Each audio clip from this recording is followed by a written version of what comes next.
IPO corner में हम आज बात करेंगे सूरज एस्टेट्स के आईपीओ के बारे में। 18 दिसंबर से ये आईपीओ खुलेगा। आईपीओ की थोड़ी और भी जानकारी आपको दें तो 18 से 20 दिसंबर तक ये आईपीओ खुला रहेगा। इशू प्राइस 340 से 360 के बीच का है और जो इशू साइज है वो 400 करोड़ का है। बिजनेस को और भी हम डिटेल में समझने की कोशिश करते हैं। हमारे साथ कंपनी के डायरेक्टर जुड़ चुके हैं, राहुल राजन जेसु थॉमस इस वक्त हमारे साथ मौजूद है। Rahul ji, thank you so much ET Now Swadesh को समय देने के लिए। Thank you. आपसे आपका बिजनेस मॉडल पहले तो हम समझना चाहेंगे, क्योंकि हम देख रहे हैं कि आप डायरेक्टली कंस्ट्रक्शन सर्विसेज प्रोवाइड नहीं करते हैं, आप थर्ड पार्टी कॉन्ट्रैक्टर्स के जरिए आपकी डिपेंडेंसी है। तो इसके बारे में बताइए, क्योंकि अमूमन इस तरह का केस हम देखते नहीं है रियल एस्टेट स्पेस में। तो अपने बिजनेस मॉडल के बारे में हमारे दर्शकों को थोड़ा आसान भाषा में समझाइए। Yes, thank you. तो हमारा एक्चुअली बिजनेस मॉडल ये है कि मुंबई में वेकेंट लैंड्स नहीं मिलता है, तो हम लोग दो फॉर्म ऑफ रीडेवलपमेंट करते हैं। एक 33/7 जो स्ट्रक्चर्स 1960 के पहले है उनको हम लोग रिहैबिलिटेट करते हैं टेनेंट्स को, तो वो 33/7 में आता है। सेकंड फॉर्म ऑफ रीडेवलपमेंट जो हम लोग कर रहे हैं वो 33/7B है, जो मोर कॉमन है, जो हम लोग सोसाइटी रीडेवलपमेंट बोलते हैं। तो ये दोनों फॉर्म ऑफ रीडेवलपमेंट हमारा स्पेशलिटी है। 1986 से लेके आज तक हम लोग ने 42 प्रोजेक्ट्स कंप्लीट किया है। आज के डेट में हमारा 13 साइट चालू है और हमारे बुक्स में और 16 प्रोजेक्ट्स जो ऑलरेडी लैंड लिए हुए हैं, उसका हम लोग का किटी ऑलरेडी 4-5 साल का किटी ऑलरेडी रेडी है और हम लोग उसके हिसाब से हम लोग आगे ये आईपीओ के प्रोसीड्स के हिसाब से हम लोग आगे पुशअप करेंगे।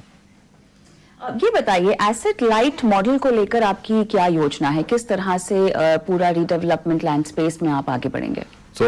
जैसे मैंने बोला कि हम लोग 33/7 रीडेवलपमेंट जो है, सोसाइटी रीडेवलपमेंट 33/7B के अनुसार हम लोग करते हैं, तो उसमें हम लोग को लैंड कॉस्ट देना नहीं पड़ता है। तो हम लोग को बस सोसाइटी मेंबर्स से टाई अप करना पड़ता है डेवलपमेंट एग्रीमेंट के थ्रू। उनका अप्रूवल लेने के बाद अप्रूवल कॉस्ट और कंस्ट्रक्शन कॉस्ट डालना पड़ता है। तो गोइंग फॉरवर्ड वो एसेट लाइट मॉडल हमारा स्ट्रेटेजी गोइंग फॉरवर्ड का रहेगा। We will not invest in upcoming lands, so that's why the strategy is upcoming.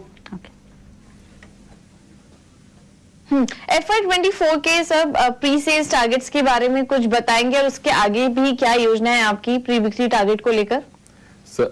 Madam, FY23 का बोल सकता हूँ कि 635 करोड़ हम लोग ने प्री सेल्स टारगेट किया था और हम लोग ने अचीव भी किया है। इस साल भी अच्छा लग रहा है, अपना पैट नंबर्स भी अच्छे जून के, which is already publish in the RHP। सो हमारा टारगेट 100% रहेगा कि जो हम लोग ने ट्रेंड लास्ट टाइम किया था फ्रॉम लास्ट ईयर, उससे हम लोग बेटर ट्राई करेंगे अचीव करना। प्रोजेक्ट पाइपलाइन को लेकर आपकी क्या तैयारी है? फिलहाल कौन कौन से ऑलमोस्ट अंतिम चरण में है और कौन कौन से नए हैं? वी हैव 16 साइट्स, तो हमारे पास 16 साइट्स है, बांद्रा से लेके प्रभा देवी तक।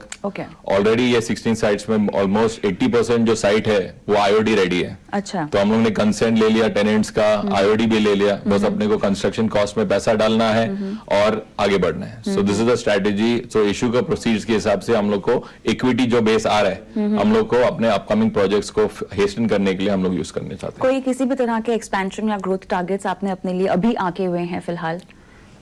स्ट्रेटेजी एक ही है कि हमारे पास जो लैंड्स है वो 4-5 साल का ऑलरेडी पाइपलाइन बना हुआ है। वो स्ट्रेटेजी हम लोग को लो हैंगिंग फ्रूट्स पहला वो लेना है। उसके बाद सोसाइटी और 33/7 जो है बहुत प्रपोजल आते हैं, एज एंड व्हेन अपना पाइपलाइन ऐसा लग रहा है कि कम हो रहा है, हम लोग डेफिनेटली टाई अप कर सकते हैं। चलिए, बहुत बहुत शुभकामनाएं आपको और शुक्रिया आपने समय निकाला और हमसे बात की। Thank you. और इसी के साथ योर